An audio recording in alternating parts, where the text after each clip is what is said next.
Okay, Mike, everybody say hi, Mike. Get your microphone turned on. Always have to have a test ducky when you're going to do a presentation. Yeah, Mike's talking to us, it's 8:30 in the morning from Santa Monica, California. He was a little concerned about the early meeting for him out there. But you look pretty good this morning. And we're glad to have you with us. I'm armed with much caffeine. And I would share, but I didn't bring enough. I'm sorry. Okay, you'd like me to introduce myself? Right. Oh, goodness. I'm probably the worst person to do this because I've known myself most of my life and I find myself incredibly uninteresting. My name's Michael Cohen. I write ebooks. I've been working Macs since the Lisa, actually. My first Mac was a Lisa with the Mac software that Apple put out in the mid-1980s. So I've been doing this a long time, and today I'm going to talk to you about Apple's Pages, partly because I'm writing a book about it, and more about that as I go along. Let's go back in the Wayback Machine to November of 2013. Apple released a brand new version of Pages, Pages 5, which they rewrote completely from the attic to the basement. And then released it more or less half finished with a lot of features missing, but surprisingly making it free to everybody who bought a Mac. And in addition, they released versions of Pages for iOS, making it free to everyone with an iOS device. But in the process, Pages was completely redone, and a lot of stuff that you used to be able to do, you were no longer able to do, or if you did it in a different way. This is not the first time Apple has done this. There was a program called Final Cut that movie editors loved and cherished, and after Final Cut 7, Apple suddenly came out with Final Cut X, or Final Cut 10, which broke everything and caused much gnashing of teeth and rending of garb in the video editing community. They did the same thing with iMovie a few years earlier, where they completely rewrote iMovie from the top to the bottom and made everybody who was used to the iMovie that they knew and loved absolutely mad. Apple does this a lot. They like to, what we call in the software business, nuke and pave. Completely wipe something out and then rebuild it from the ground up when they have a better idea. So it's not the first time, but it's often disconcerting for people who have bought software, learned software, become familiar with the software, felt like they were experts with the software, and then suddenly felt like they were novices again. In this case, you have to ask why Apple did this. Why to Pages? Why right now? And the bottom line really is iCloud. iCloud is something that even long before it had that name, Steve Jobs was talking about it back in 1997, when he first came back to Apple after his years in the wilderness.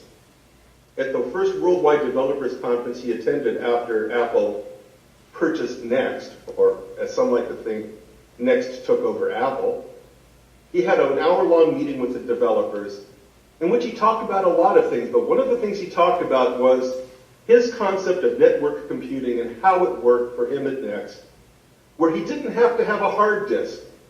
Everything was on the network, and he could go to any computer that he liked, and his stuff would be there. He didn't have to think about it. Just a couple of years ago, Tim Cook said that iCloud, which starts to fulfill what Steve Jobs was talking about 15 years earlier, would be Apple's strategy for the next decade. iCloud was the strategy for the next decade. And what it simply means is it's your stuff anywhere you are.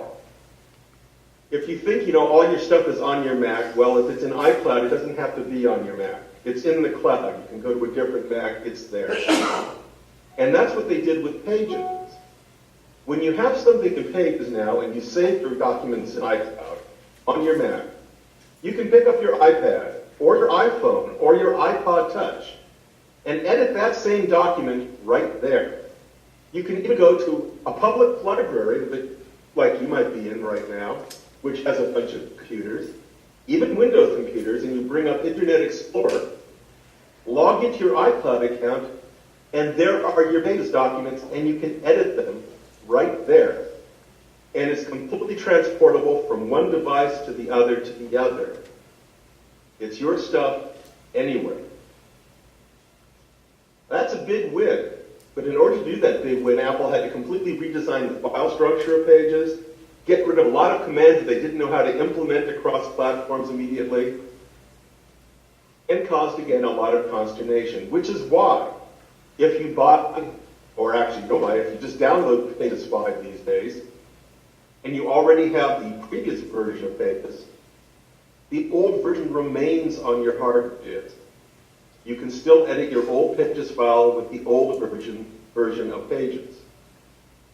They did the same thing back when they changed iMovie. They made the old iMovie available. When they changed Final Cut, they made the old version still available for those who needed it. So this is how Apple likes to do things. So this is the situation we're in right now with Pages.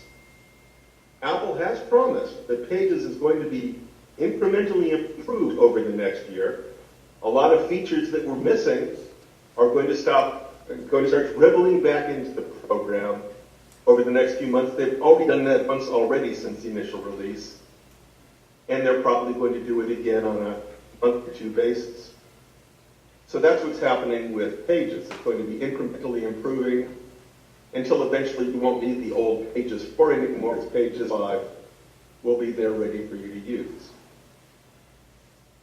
Now, that put me in a very interesting position. I write books for Take Control Publishing, Tidbits Publishing, and they've never done a book on Pages before because writing a book about how to use the word processor is hard, and those books tend to be very large.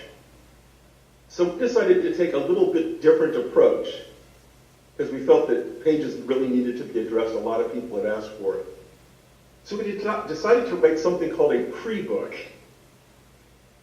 Think of it as a book on the installment plan. What I did is I began to write up how to use Pages, and I first focused on all the standard stuff that almost anybody using any word processing program knows will be in a word processing program. No matter if you're using Word or Pages or whatever. Most word processing programs have things that you do things like format paragraphs, change fonts, put in page breaks, that sort of thing. And so I wrote a great big chapter called Where is Everything, which answered all those questions. Where do I go to change fonts? Where do I go to insert a page break? Where do I go to put in a section break? Where do I go to adjust page margins? And that was in the big first chapter, and by the time I was done, I had about a 90-page book already done with one ginormous chapter called Where is Everything? And we released that using a system called Nmug, which lets us produce PDFs, EPUBs, and Kindle books very, very quickly. So we produced it and published it with LeanPub about a month ago.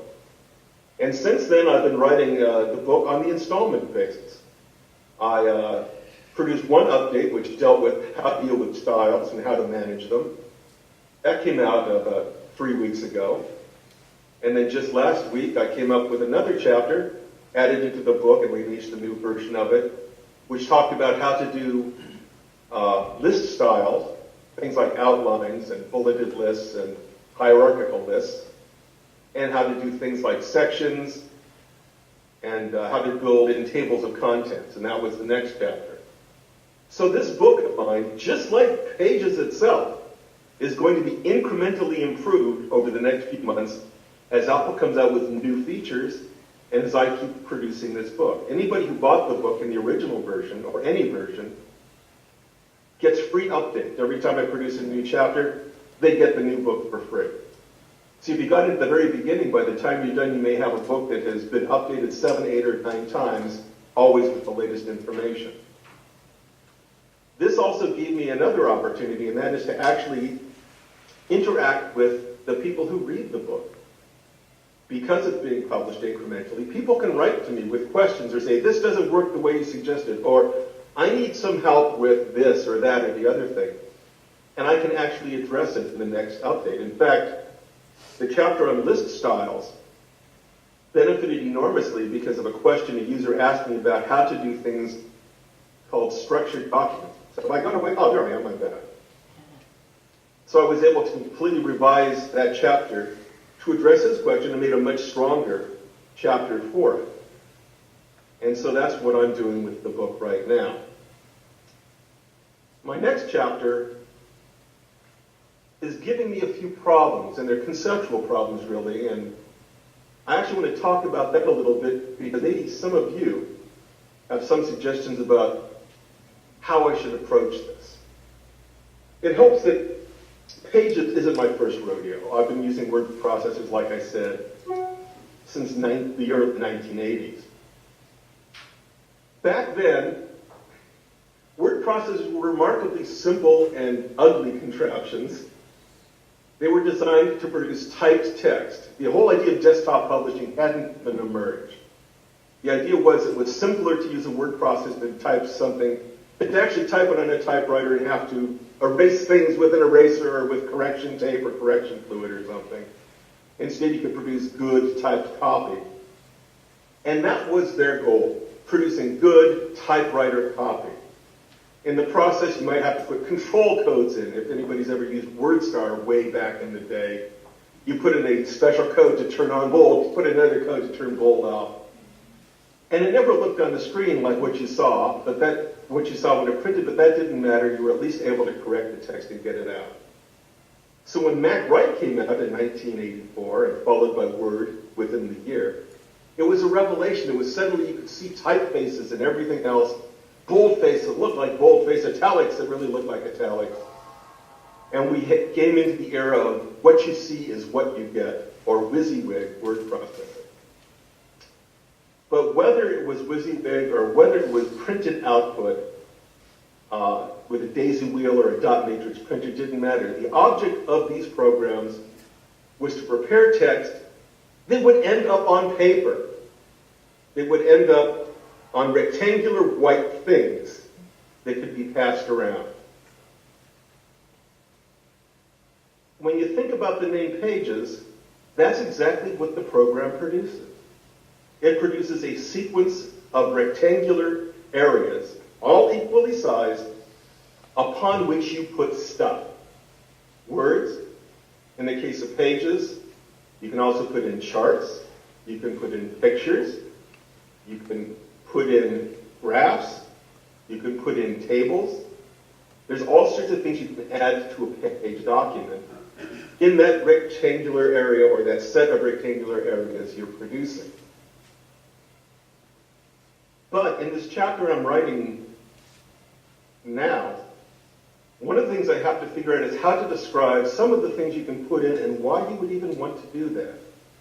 There are two things you can add to a Pages document, or actually three things you can add to a new Pages document, kind of blow that whole model of printed output out the window. That is, you can put a movie on a page. You can put an audio file, a song from your iTunes library on a page. You can put in interactive charts with little widgets you can drag back and forth to show different values, and the chart moves up and down and changes color and shape on a page.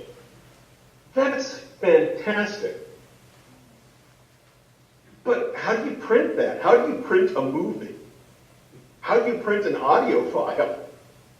How do you print an interactive chart? You can't drag the little widget around on a piece of paper.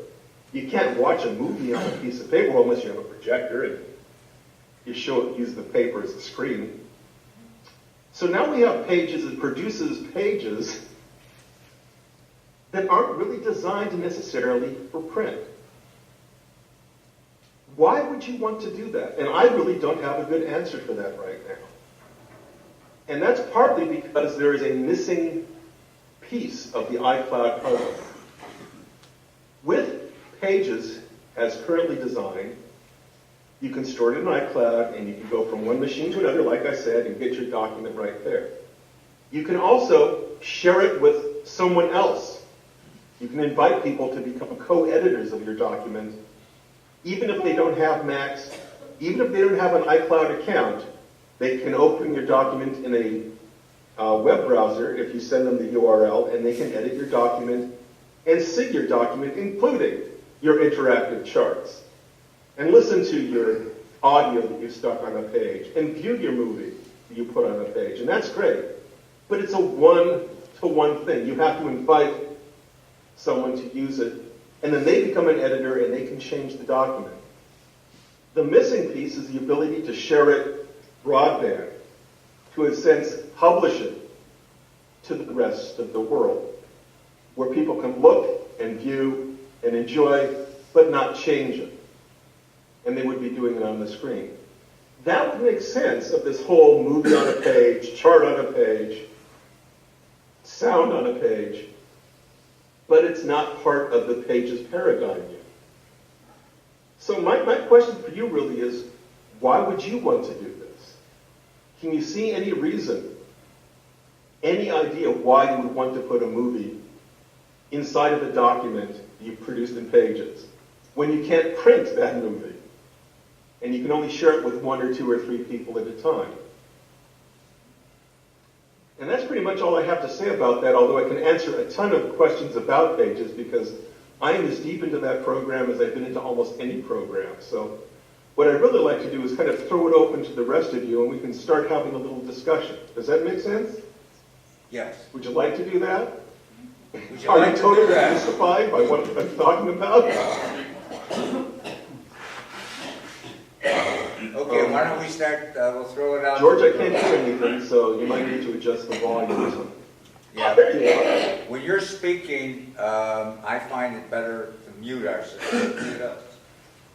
So every once in a while, you might have to tell me that you can't hear me.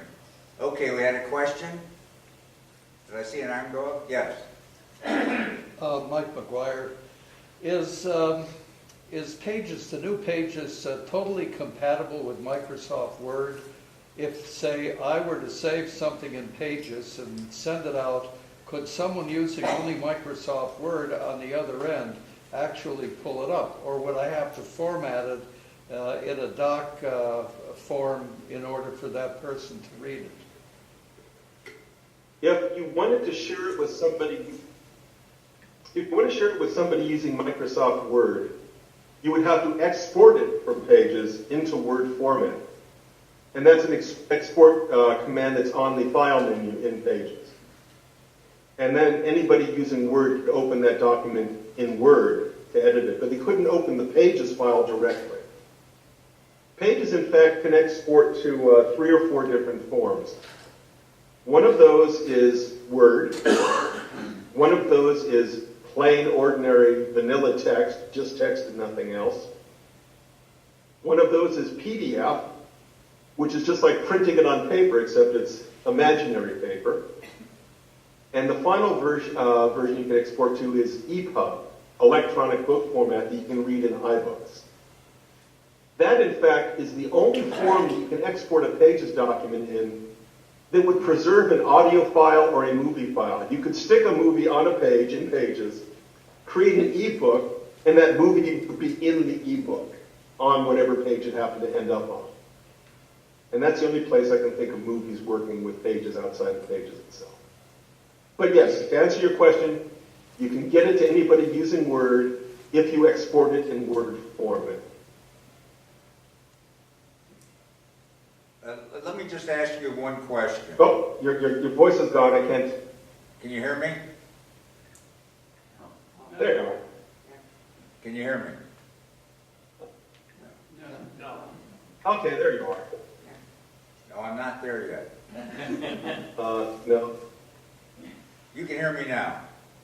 I can hear you now. What you just said is if you produce the movie in EPUB, or you produce the page document in EPUB, you can watch the movie.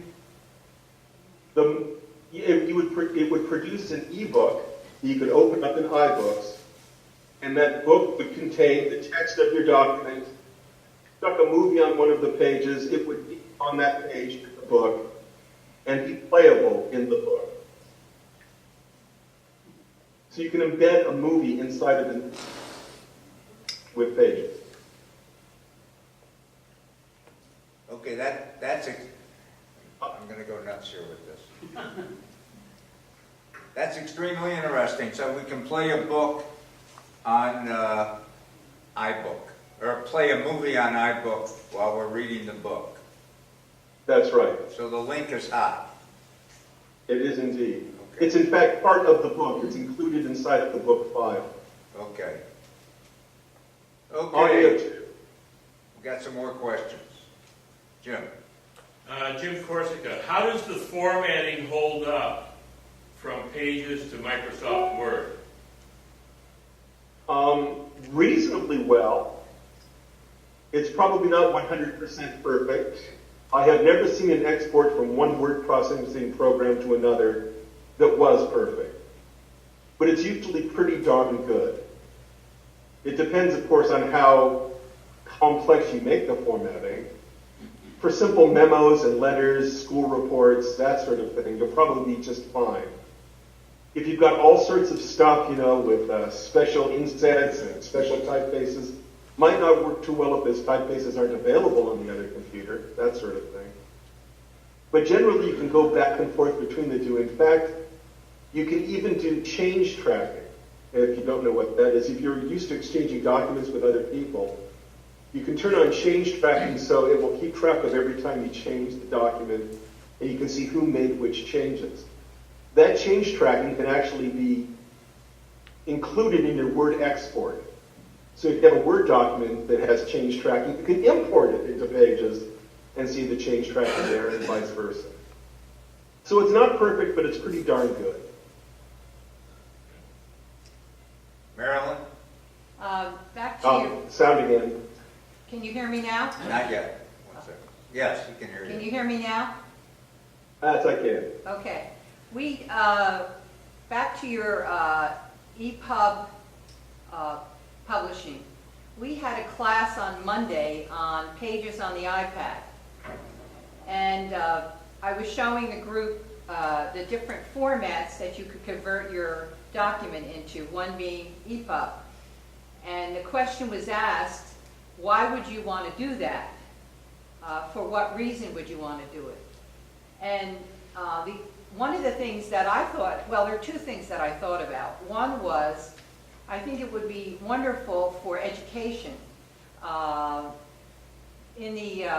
Teachers would sometimes produce books that for their classes, especially if they want to do something unique or specific to what they're teaching. And if they could work it through some kind of network in a school or whatever, I think that would be very valuable because students would be able to go immediately to see movies or listen to things. For example, I think in a music class, you wouldn't have to put your iPod on, you could just put it right into the book. That's right. Another thought that came to my mind is I have 4 grandsons in their 20s, and they never watch TV. They do read books, but 90% of their information is through their mobile device or through their laptop. And I think the audience for EPUB would probably start with young people.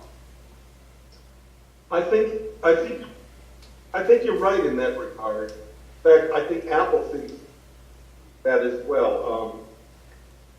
Not only is Pages capable of producing an EPUB, but Apple has another free program available called iBooks Author, which is designed to produce textbooks, very rich interactive textbooks that you can read on an iPad. And not so surprisingly, a lot of the features inside of Pages are very much like the features inside of iBooks Author. So yes, you're right. Education is one of the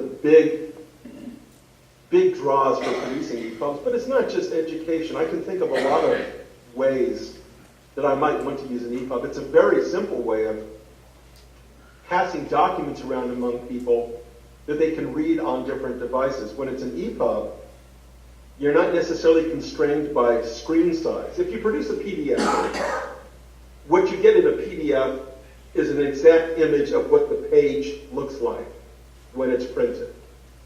That's how PDF was designed. It's a portable document format designed to look like printed copy. Exactly. EPUB is not necessarily like that. It's a flowing format. You can adjust the size of a font in an EPUB.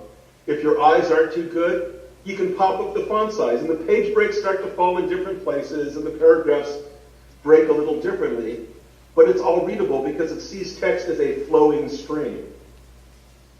So it's a nice portable format for stuff that's mostly flowing text with embedded graphics and pictures and maybe audio and video as well. Another thing that EPUB gives you, at least in a program like iBooks, is you can highlight text. You can write notes in the margin. You can export those notes. You can copy and paste them somewhere else. You can even copy and paste portions of text and include it in an email to someone or something like that. So it's a good format for sharing documents with people where you don't want them to mess with the contents. You're not so concerned about the exact perfect layout of the contents, and you want people to be interacting with the content itself. And yes, I see people starting to use ebooks more and more. If you look behind me, this is just a part of the book collection. I've got books that go all the way down the wall. I've got books in the other room.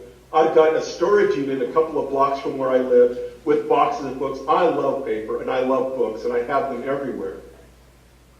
And yet, since the start of this year, I think I've read about 15 to 20 books, and only 2 of them have been in paper form. The rest have been in ebook form, either Kindle or iBooks format, mostly iBooks format. And this is from someone who loves books and loves them dearly. My life has changed because of ebooks. Tomorrow I have to fly to Seattle for my brother's funeral. And instead of taking a few books to read with me on the plane, I'll have my iPad and the 500 books I have on my iPad with me, and I can read any one of them. And it weighs 1 pound. That's phenomenal. So I think ebooks is going to change things. I think that over the course of a couple of years, the EPUB export in Pages might become more and more important. But I'm just guessing. I don't know where Apple is going with Pages, but I do know that their sharing story, how they want you to share stuff with Pages, is not yet completely written by them. There may be a few other things to come down the pipe as the months and years go by.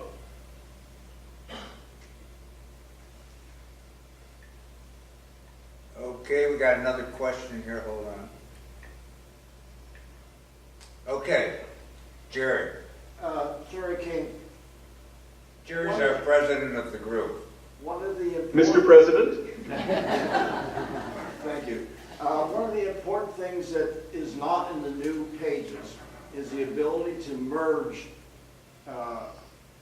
create a merged document from a database so that we have form letters to use. That's correct. That is missing. Do you foresee that they will add that back to the approved new Pages?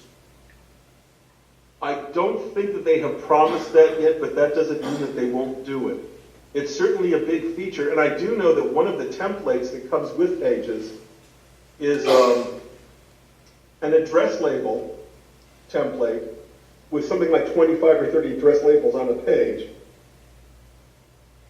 I can't see that being incredibly useful until something like mail merge is added back into Pages. So I suspect that that will eventually come, and it might come courtesy of Numbers, which is another part of the iWork suite that Pages belongs to, where you use Numbers as a de facto database and import Numbers into a mail merge format. But that's not in Pages yet. I don't know when it will come back into Pages. I don't know if it will come back into Pages. But it should, because that's one of the big uses of it if you're doing form letters of any sort. Thank you. But it ain't there yet. Okay, next question, right here. Mitch. Hi, Mitch Breyers. I like to dictate, long dictation, and I find it frustrating that I believe in Pages, it works off a Siri, and you dictate 2 or 3 lines and it stops. What is the best kind of method to proceed or software to use to dictate several pages at a time and then maybe transfer it over to Pages? I think you probably want a commercial package, something like Drag and Dictate. Those are much more complex and much more robust than the built-in speech and voice recognition that is currently available on an iOS device or in the Mac. The Mac, I think, is limited to something like 30 seconds of spoken word per dictation. Again, if you're used to speaking 1 or 2 sentences at a time, it's not bad. I'm an incremental sort of writer myself, so I don't dictate long swaths. I usually do a sentence at a time and then tweak the sentence and then go on to the next one and tweak that and go on to the next one and tweak that. So that's not an issue for me. But it definitely is for anybody who likes to dictate, as you said, long passages. In that case, you do want a commercial dictation package, and I think the best one I've heard about is Drag and Dictate. Thank you.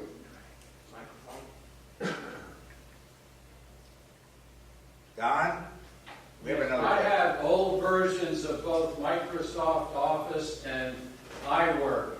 Microsoft offers a download to let me view stuff that's created in the new format. Is there any such application for Pages? Because I can't read the new Pages documents. Could export a Pages 5 document into Pages 4 format to read it with the old Pages. But I don't know of any viewer that you can stick in the old Pages to let you read a new Pages document.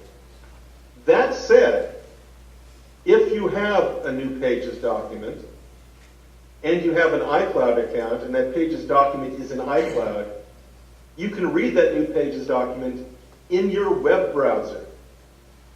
The Pages that's currently out from Apple exists in 3 different apps. Pages for Mac, Pages for iOS, and Pages for iCloud. And that's the one that runs in the browser. And you can view it in any sufficiently advanced modern browser. It works inside of Safari. I believe it works inside of Chrome. And it works inside of Internet Explorer on Windows. The latest versions. Thank So you. I can view you can it on read the my Pages iPad. document that way.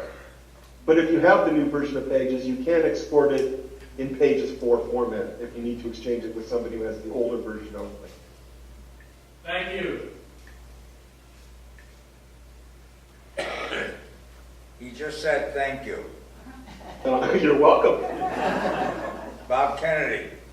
One Okay. minute. In the old, I can't hear. in the old Pages, I'm sorry, I can't hear. You can't hear. I got it on mute. Can you hear me? Now I can hear. Can you hear now? Yes, I can. okay. In the old version of Pages, once we familiarize ourselves with the inspector, we could pretty well figure out what's where and find it. Can you give us an overview of the new logic by which we could navigate in the new Pages, since they broke up that logical system? That's in fact why the very first chapter in the first release of my book was called Where is Everything?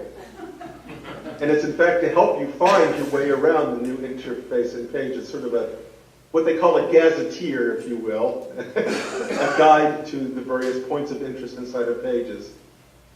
Basically speaking, Pages has a single inspector panel which lives on the right-hand side of the screen if you choose to show it. And it's a context-sensitive inspector.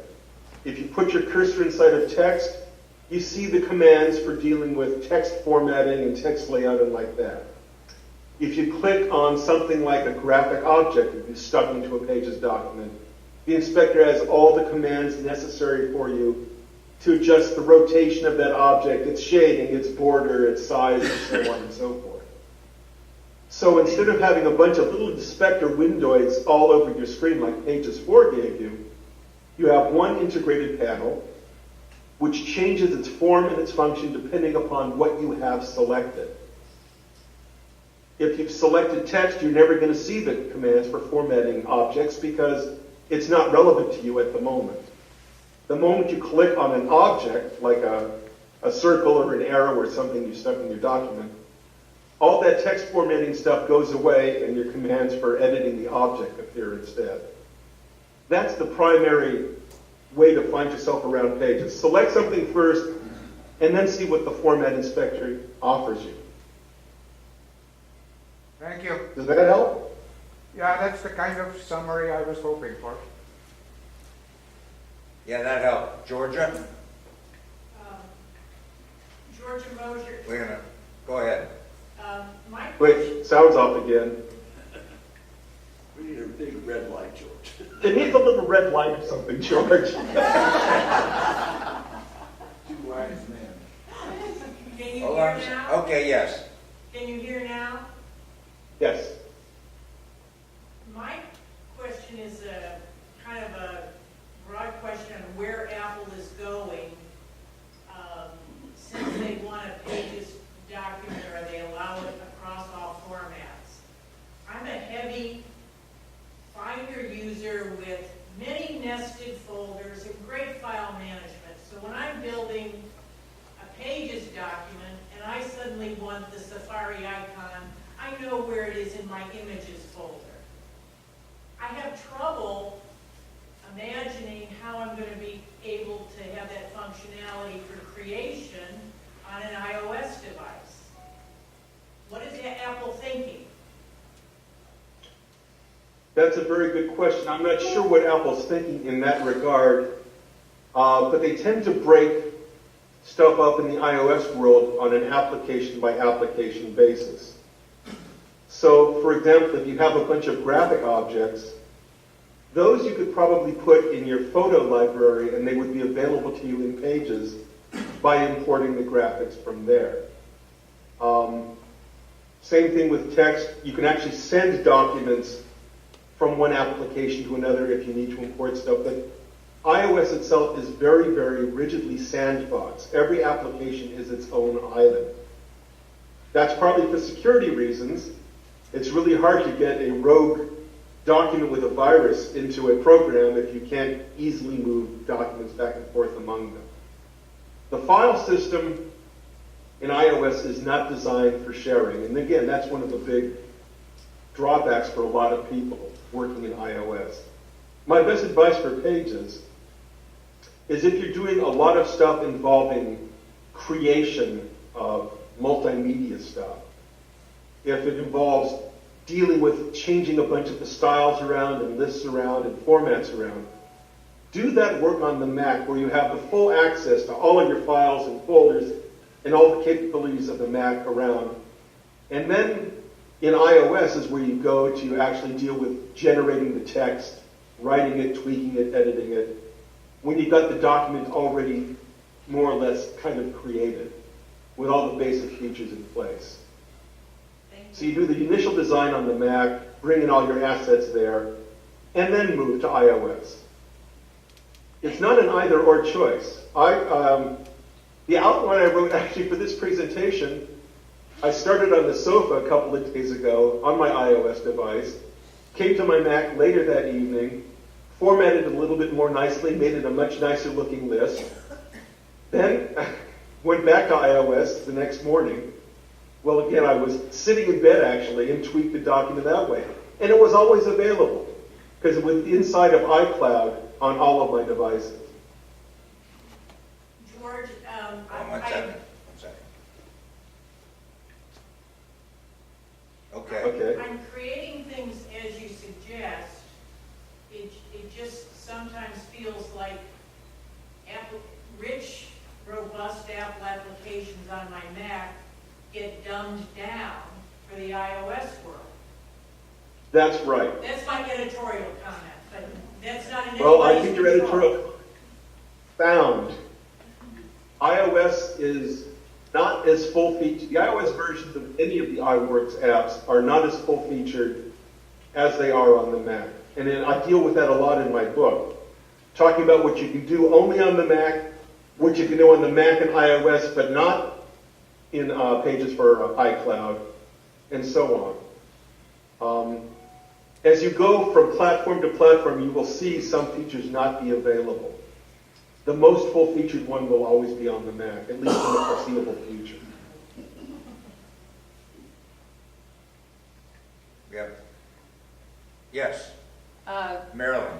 I just, a couple of comments. I just recently did a keynote presentation on the Mac with the latest version, and it's so similar to Pages, the way it's formatted, that I think it's a lot easier for people to transfer what they learn in Pages to creating a keynote document. The other comment I had is totally different, and that is in the latest version of Pages on the iPad, they have opened up so many open-in options where you can move your document to other apps, which I think is a major advantage, especially being able to go into Dropbox and into other apps where you might want to save your documents. I thought that was a great new feature. Actually, OpenIn has been around for a little while, but it has definitely been made much more robust in the latest version of Pages and in iOS. As far as the similarity between Pages and Keynote, and Numbers too, I don't know how much you know about programming, but I suspect, and I do more than suspect, that a lot of the code libraries used inside of Pages are shared with Numbers and are shared with Keynote, so that the interfaces will be, in fact, quite similar. And that, again, is deliberate. Apple is aiming at a very broad range of people. It used to be, that word processing was sort of a specialized thing that you would do. I remember back in UCLA in the mid-'80s, late 80s, there was actually a word processing center with word processing specialists for professors who needed documents printed out. You would go to an expert word processor to do that for you, kind of like the typing tool on steroids. But Apple is aiming at a very broad consumer market, and so they're aiming to make things simple and broad to meet the needs of as many people as possible. And so they tried to make it simple. That's why the toolbar in Pages looks a lot like the toolbar in Numbers. It looks like a lot like the toolbar in Keynote. They want those things to look like they're all part of a family. You know one application, you're 2/3 of the way to knowing the other applications.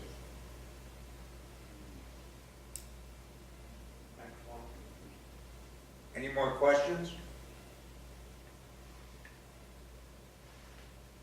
Any more questions? Yes. Well, I'll try it a little bit. I'm John. John, hold on a second. Oh, Whoop. there we go. Hello. I'm John, and I've never used Pages. So I am a beginner. What would you suggest for anyone, me or anybody else, what would be the first thing you would do when you just want to get started? Well, I have two answers for you, actually. Well, actually, the answer I give to everyone, first of all, is download it. It's free, so it's not going to cost you anything. If you have a new Mac, it's free. Otherwise, it's a pretty low cost. I think it's maybe $20 for the Mac version, which is pretty inexpensive when you... 10. Mm-hmm. 10? Oh, even better. So I would download it first. The second thing is, when I start with a new program, I engage in what I like to call, and I'll give you the G-rated version of it, productive fooling around. And that is, I create a document that I know I'm not going to be sharing with anybody else, but I just use it to write something, a short story, a report, something like that, and mess around with as many features as I can just to see what they do. You're not wasting ink, you're not wasting paper. The white space is free. So I would engage in a lot of productive fooling around to get myself familiar with it. The third thing, buy my book. It will probably give you a lot of help. Thank you. Also, look at the help files. Pages actually has reasonably, well, not reasonably, but they have okay online help that appears inside of your web browser. And that will guide you to a lot of the features that are in Pages.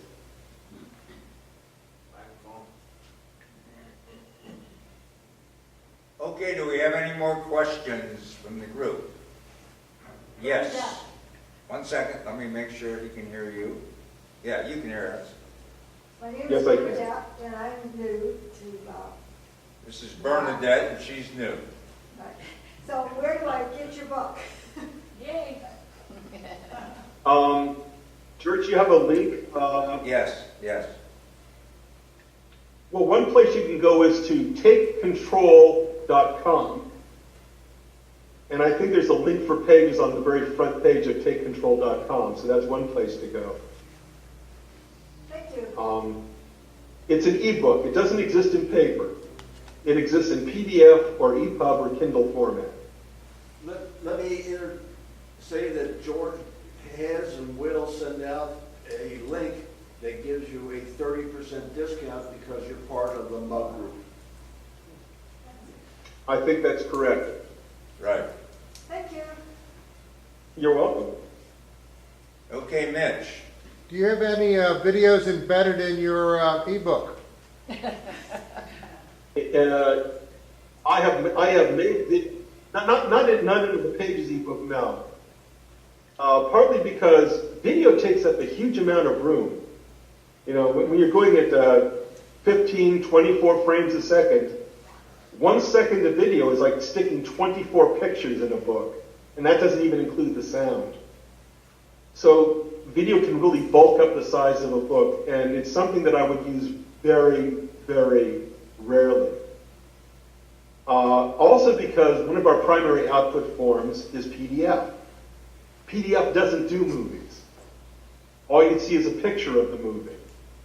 And to make it compatible with the PDF form, which, by the way, 80% of downloaders tend to get, they would be left out of anything if I stuck it in with a video. In fact, statistically, this is interesting. 80% of people who buy the book get the PDF form. In addition, 2/3 of them get the EPUB form. But only 1 out of 5 buy it in Kindle form, which I found rather interesting because Kindle has a very large share of the ebook market, and yet EPUB seems to be the clear winner for this book. I don't know why.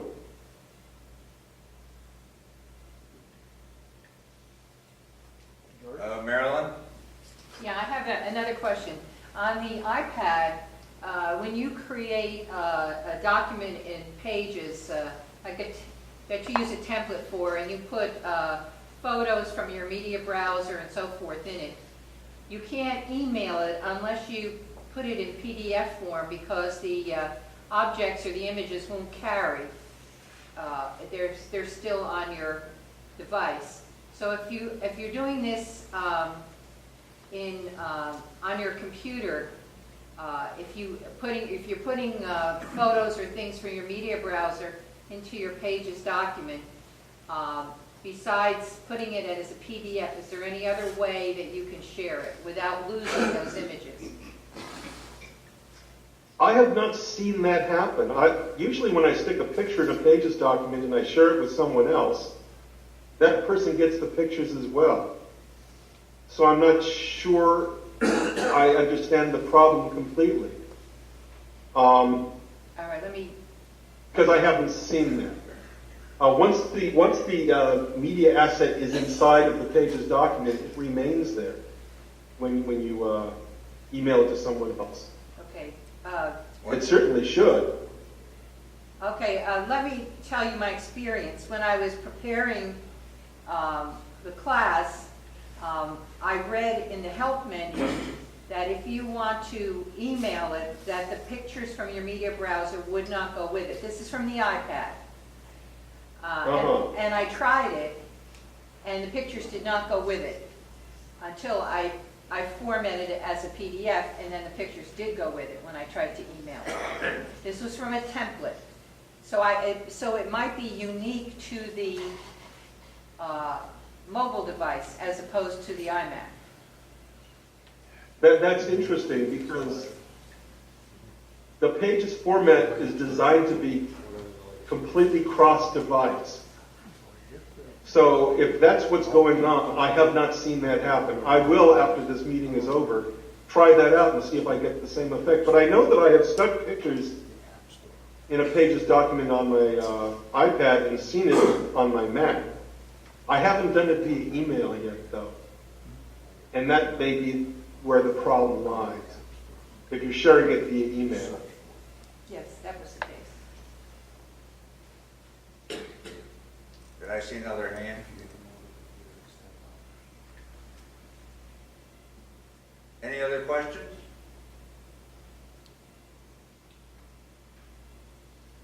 Are we sure there are no more questions? We're lucky enough to have Michael with us at the moment. Okay, Mike, thank you.